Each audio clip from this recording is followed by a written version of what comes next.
नमस्कार मंडळी, मी आज बनवत आहे चपातीचे नमकीन असे पापड, जसे आपल्याला दुकानावरती भेटतात तसे चटपटीत एकदम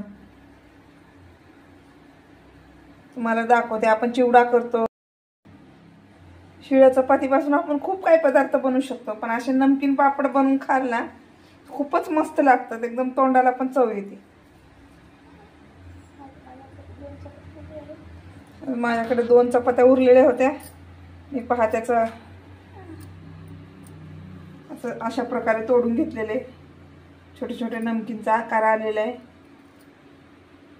पाहू शकता तुम्ही।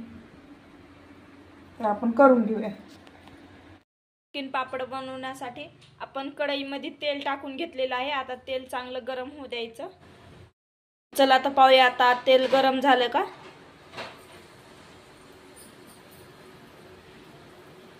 तर तेल गरम झाले चांगल्या प्रकारे। तर आता आपण त्यामध्ये चपातीचे केलेले तुकडे हे ऍड करूया। तर आपल्याला सर्व तुकडे चांगले तळून घ्यायचे।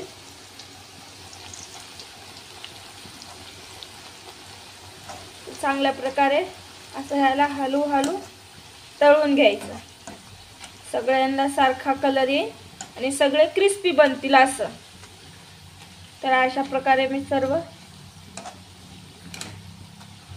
चपातीचे कडक कडक पापड होईपर्यंत तळून काढून घेते। अशा प्रकारे बघा नमकीन बनवून तयार आहे। आता मी तुम्हाला ह्याच्यामध्ये मसाला टाकून दाखवते। चाट मसाला, मीठ हे सगळं टाकून घ्यायचं।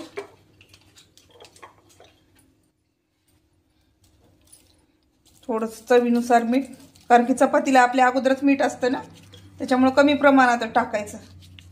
आणि थोडंसं लाल तिखट अगदी।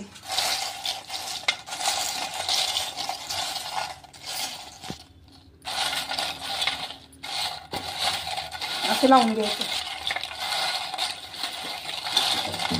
आणि सगळं झटपट होणारी आणि लवकर सगळे खातात।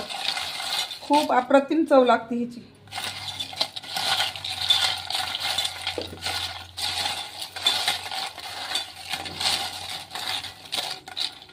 मी असेच नवनवीन तुम्हाला व्हिडिओ टाकत जाईल। तुम्ही लाईक, शेअर आणि सबस्क्राईब करा, प्लीज सपोर्ट करा की आम्ही असेच नवनवीन व्हिडिओ बनवत जाऊ। तर तुम्ही पाहू शकता आपले पापड किती खुसखुशीत झालेले आहेत आणि ते अजिबात तेलकट नाही। हे पाहू शकता वेगळा, हे अजिबात सुद्धा तेलकट नाही। तर तुम्ही पण असं तुमच्या घरी बनवू शकता, तुमच्या मुलांना खायला देऊ शकता। पाहू शकता एकदम खुसखुशीत आणि एकदम टेस्टी, जसे बाहेर खायला मिळतात तसे आपण घरात तयार करू शकतो शिळ्या चपातीपासून।